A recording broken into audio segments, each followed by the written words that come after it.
Planning a fishing trip shouldn't feel like a full-time job.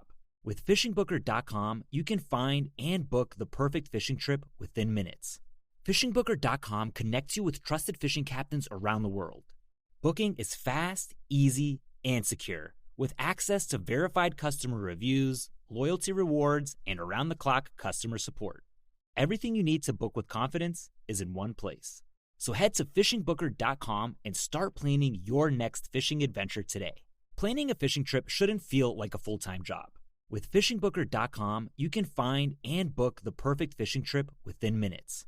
FishingBooker.com connects you with trusted fishing captains around the world. Booking is fast, easy, and secure, with access to verified customer reviews, loyalty rewards, and around-the-clock customer support. Everything you need to book with confidence is in one place.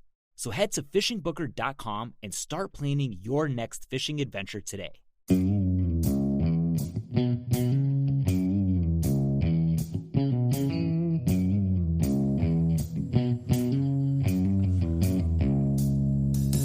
All right, welcome back to the Survival and Basic Badass podcast. Kevin and Chuck. Today we're going to talk about winter survival. Basically preparing your car, how to deal with your house when the power goes out, basically how to stay warm when it's cold. Hopefully you all had a nice Christmas, nice holiday, and now you're ready to get back to prepping. Yeah, I think this show is a lot about survivalism. All right. I know we do a lot about that. I like to get out there and freeze my ass off a little bit. You do? Yeah. With the winter months setting in and the snow falling, it's good to make sure you dress with your layers and have your vehicle prepared. Yeah. I had a friend of mine sent me a picture of off the peaks of one of the mountains around here of sunrise. So apparently this crazy asshole got out there in the dark and climbed to the top of the mountain that's coated in ice. But, sounds like a good time to me. Yeah, exactly. That sounds like a win. But, I mean, things like that happen. We have, you go hunting. You shoot a deer. It's late in the day. You start dressing it out. All of a sudden it's dark. You're like, shit. Mm-hmm. I'm not going to make it back tonight. Yeah. And, sometimes things like that happen. I just actually took a road trip with the family. And we went upstate. Now, to some of you, we live upstate because we're 90 minutes maybe north of the city. But I'm talking about really upstate, like another 4 or 5 hours. Mm-hmm. Or 3 or 4, whatever. And drive out, and it's a snowstorm. And we're coming back, and my truck that never fails me and always does me right, somehow the heater gets a little questionable. Mm-hmm. I think, how that shit gets, you have the heater core. Mm-hmm. And basically, as your truck gets older, it starts to rust apart, and that sediment and rust starts to block it up so that the radiator fluid doesn't go through there so well anymore. Mm-hmm. And so I had about half the heat of what I should have. And the problem is freezing rain and sleet coming down, and I can't keep my windshield warm enough.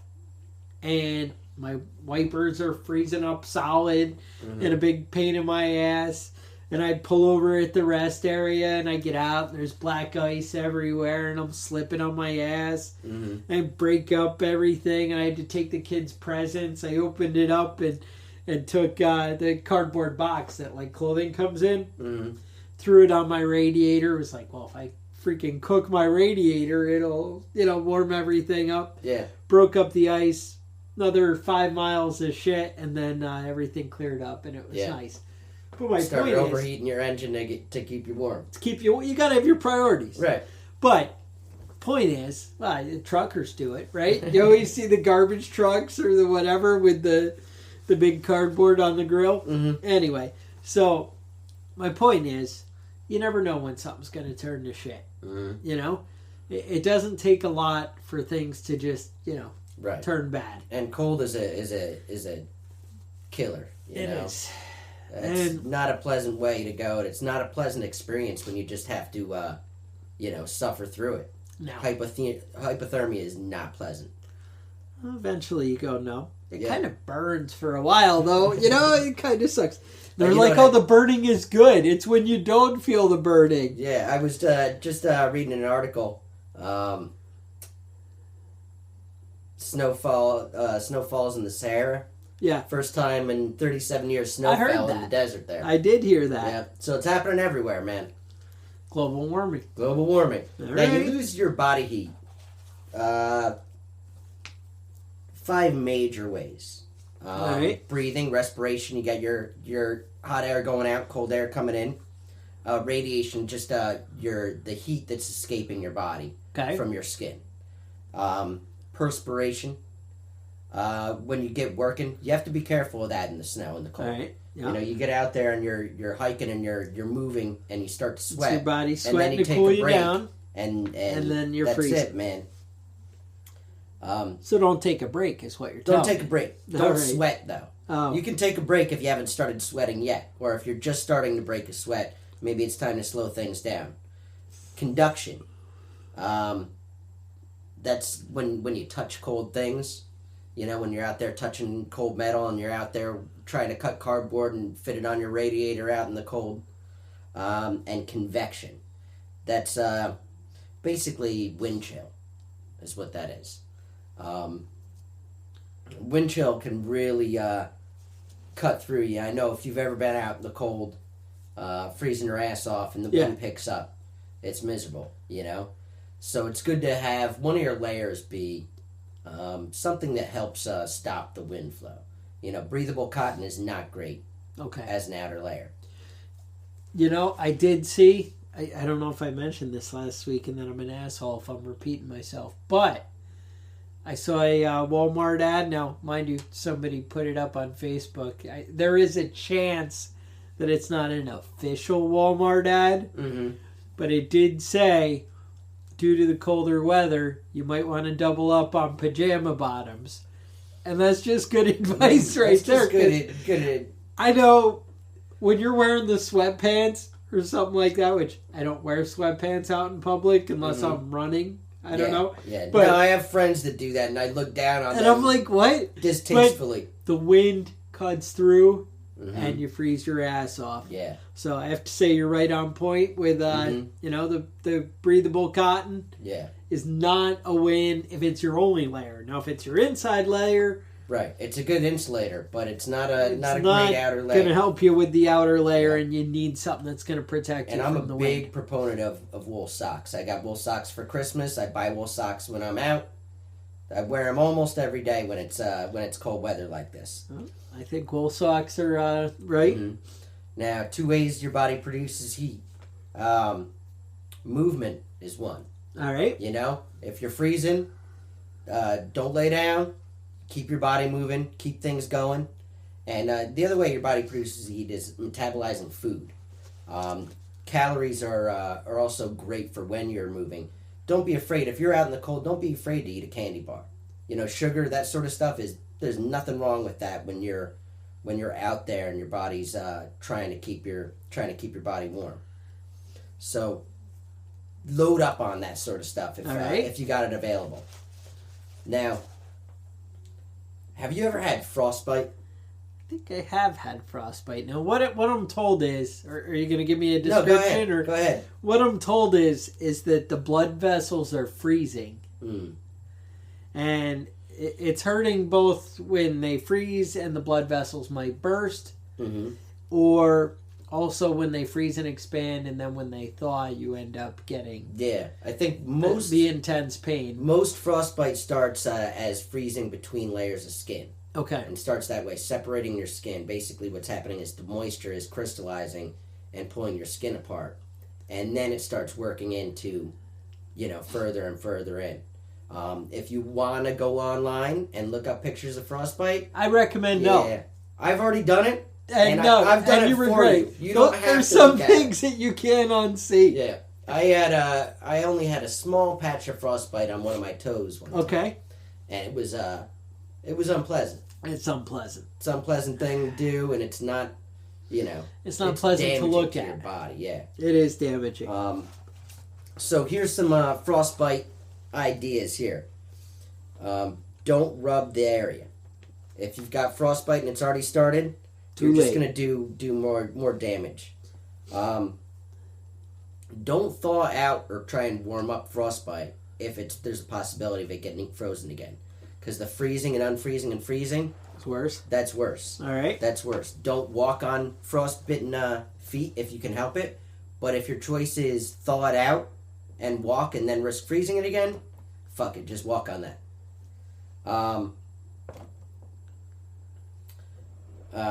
What you want to do is remove all your wet clothes, remove any sort of jewelry that might constrict blood flow, and you're going to want to slowly dry it up, or warm it up, like water that's 99, 100 degrees, something like that, All right. just around body temperature.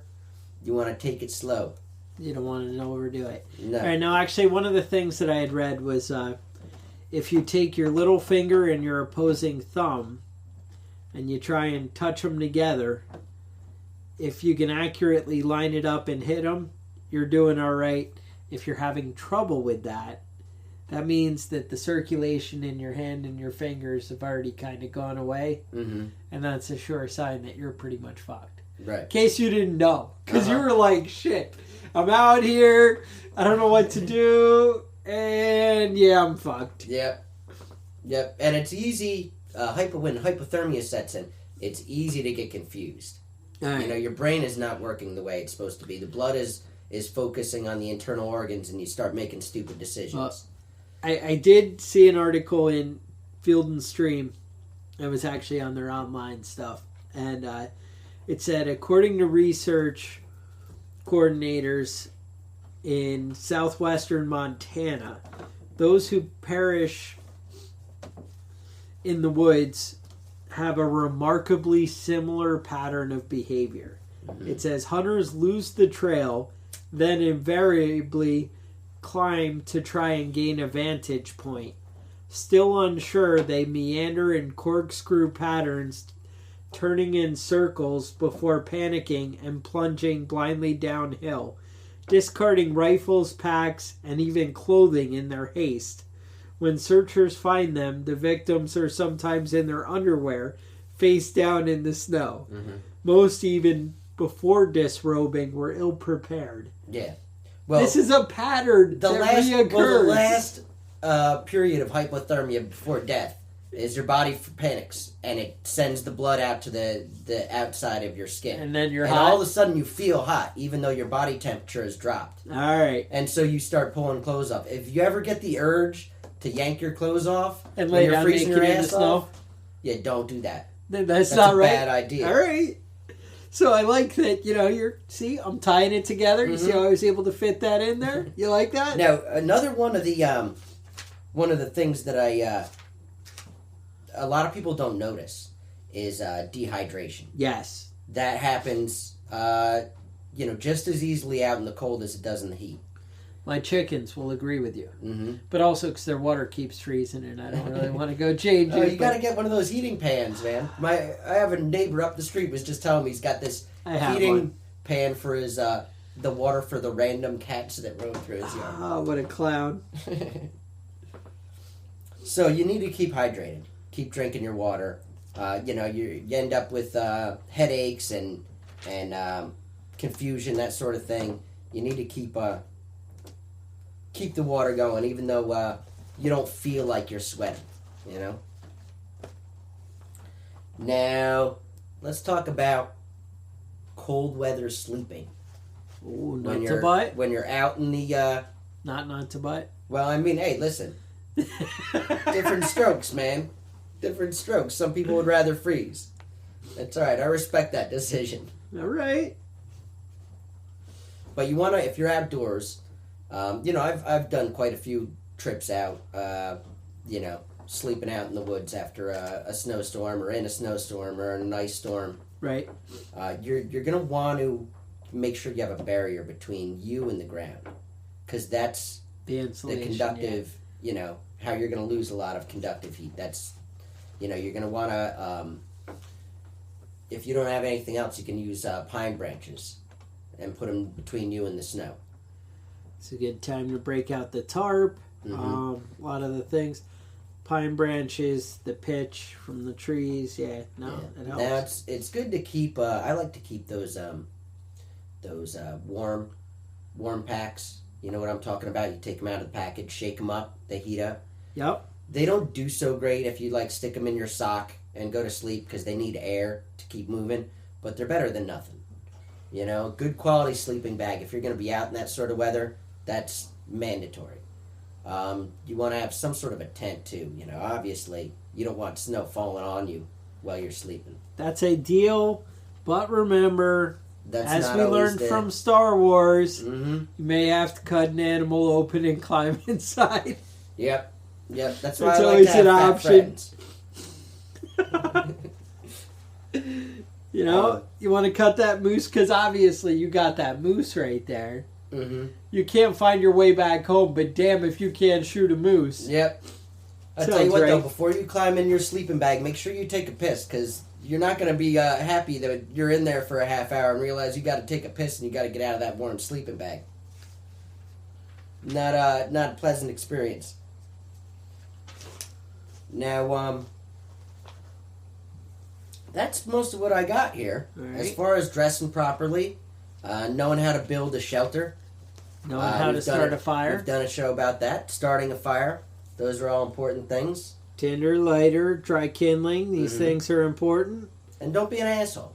Oh, see? Don't be an asshole. Don't do stupid shit. I'm always like, yeah, I got this. And then, no, I don't. Let me see what else I can bring to the table here. Yeah. Oh, yeah, I see. You just expect me to know shit. Stupid shit? Oh. Stupid shit? Yeah, but it's, this time of year, it's really important to keep an eye on that. People say you lose 90% of your heat out of your head from not wearing a hat. Yeah. Well, that's just fucking stupid. Go walk around barefoot out there and see where all the heat goes. I've had a problem with that. It's good to have a hat, had gloves, but, the main thing you want to do is keep everything that's coming into contact with other things. If you're outside, working with your hands, have some gloves. Put some insulation between your fingers and your tools. Same thing with boots. Have insulated boots. It's worth spending the money if you spend any time outdoors. It's worth having the wool socks. If any time you're wearing boots, you ought to be wearing wool socks, honestly, unless it's you're in the Bahamas or Bermuda or something, And then remember, you always have a chance in the cold. The cold seems like, I'm going to die, it's awful. What was it, the water survival one where we talked about that guy who swam ashore in like Norway or something and his ship sank? And, right. Just keep fighting. Yeah. Hanging in there. It's one of those things you have to keep Didn't we pushing. learn from Leonardo DiCaprio in Titanic? Yes. Well, wait, maybe he Yeah, no, he died. Yeah, no, he died. There was enough room for two on that thing. There were two. You didn't have to die. Oh, Jack. Jack. But, that's the thing. It's honestly having something to focus on. Having, honestly, preparing beforehand. Right. It's really better. Letting somebody know where you're going to be. Those are great, Right. And it's important to have somebody with you. You know what I mean? When you start getting hypothermia, you get confused and you do stupid shit. How often... Have somebody know where you're at. Yeah. How often do you hear these stories about, the car that ran off the road and just nobody even knows or sees and for days. And, right. if you're trapped, whatever, or, who knows. So plan ahead, do a little, let people know. Let people know have where the you're going to be survival at. stuff in your car, Be like my wife and have the sleeping bag in the car. Yep. Have the 3-day survival food bag in there. These things matter. They make the difference between life and death. Yeah, and I think I talked about it a couple weeks ago. I got these cleats yes. for my boots. Yep. I think you mentioned it. Something like that is handy to have and keeps you from falling on your ass. You know what I saw a guy put together, and this sounds kind of desperate to me, and I don't really see it panning out, but a guy took pine branches, undid his shoelaces, and made snowshoes out of it. Ooh. To give them the surface area. Yeah. Hey, Maybe it'll save you in a pinch. Yeah, that's Maybe interesting. not. Maybe you'll be like, what the hell? I just wasted all this time. What was that guy talking about? I got these big I got pine freaking- boughs all covered in clumped in snow, and I can't fucking move. You know, that happens. But whatever. Whatever. What is going on in the news this week? We got anything? Oh, yeah, I think we were talking about a couple things. One was exciting, was the snowfall in the Sahara. I was very excited about that because we were doing this show. Yeah. The other one is Trump being a crazy asshole again. It happens. He's talking about expanding nuclear weapons, very important. I heard he We did don't have enough some bombs. kind of reckless Uh-huh. tweeting going on. It worked for Reagan. That's right. That's right. Now I fully support Anything the pumping Gipper up did. the military base. Fully support that. I don't know that we use nuclear bombs often enough that we need to be boosting up on No, them. we haven't used all the other ones up. No, there's still hundreds out there. A lot of Alright. shopping malls, it turns out. Shopping malls? That's a joke. I don't know where they are. Oh, okay. Oh, you're courting danger there a little bit, so you guys better watch out. Yep. And if you think we know something, Mm. then watch The out. Chinese do. They're watching this. I'm Chinese. positive. I'm positive of this. I'm Did I just tell you saying, that if did I you're in tell the you- Mall of America and you hear a little rumbling, Did I tell you that we did that show on China? we did. And then I was calling my cable company, and they were saying, "Yeah, I see you watch a lot of you have Cantonese speakers in your I house." think. I said, "No, what the hell are you mentioned it. talking about?" They said, "Yeah, you have all these Cantonese channels," and I was like, "I don't know how, but I know they did it. I know they did it. It was somehow they're trying to tap into my internet history, and somehow that ended up being that way. All right. They're out to get us. They're out. I have friends that are Chinese, and they're not bad people. They just have a crazy government. Socialism doesn't work, man. I used to have a grandfather. Yes. He passed away, but You he was- had one? Yeah, Yeah. he's Okay. not my grandfather anymore. All right. But he was just a mean son of a bitch from World War II, and he always told me he was the least racist person I know. But when it came to Asians, he'd always tell me never trust a slanty eye. I always thought that was you're kind in of fucked trouble. up, but I guess you have different life experience. Maybe they shouldn't be downloading our podcast all the freaking time. You know what I'm saying? I'm seeing a pattern. Yeah, they're out there. Anyway, I don't know. back I to, think my grandfather always was telling me that you can't buy a Japanese car. He'd be like, "Oh, Mitsubishi, they made the freaking Zeros that got us in Pearl Harbor," and then I think he'd grab me by the ankle and drag me around on the rug until I looked like a freaking raspberry. That's what I remember. because you had a Mitsubishi. But what can I tell you? What were you gonna- No, that's it. That's it. That's all I got for this. So, Alright. when it comes to winter survival, it's important to be prepared. Do your research. Watch the weather. Know what you're going out into. When you wake up and you run outside to start your car and it's in your shorts and it's 5 degrees, you should have known that the day before. You should be paying attention. If you go out to leave for work and you don't wake up till the last minute and then you go outside and there's a foot of snow on the ground, that's your fault. And so maybe like the same guy also might want to start his car a little early, get the ice off the window. Yeah. Pay attention, man. All right. It's the best way to stay safe with cold weather is really being prepared. It's not necessarily what you can do after the fact. There's little tricks and little tips, but for the most part, cold kills. Be ready for it. Mother Nature's a bitch. All right. With that, check us out on Facebook. Prepping Badass on YouTube. Maybe head over to Patreon. Throw us a little love. Mm-hmm. If not, shoot us an email. Tell us what you think we should be doing. Preppingbadass@gmail.com. And you know what? Maybe you guys come back on the iTunes. Leave a review. The reviews great. help other people find us and push us up there. Yeah, don't forget to subscribe. subscribe, click the link, and maybe tell your friends. Otherwise, stay safe, and we will talk to you guys next week.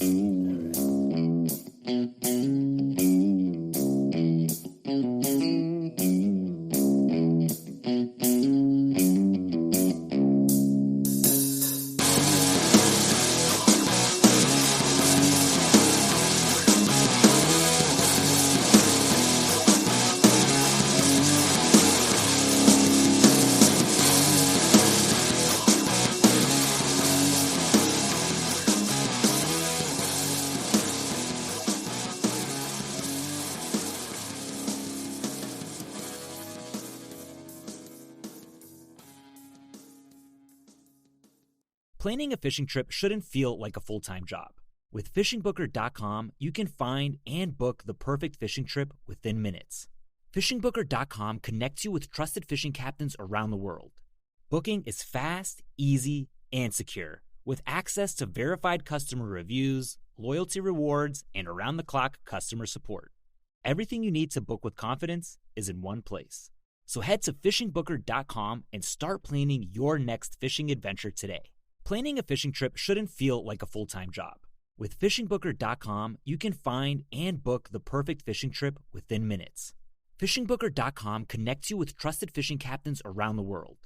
Booking is fast, easy, and secure, with access to verified customer reviews, loyalty rewards, and around-the-clock customer support.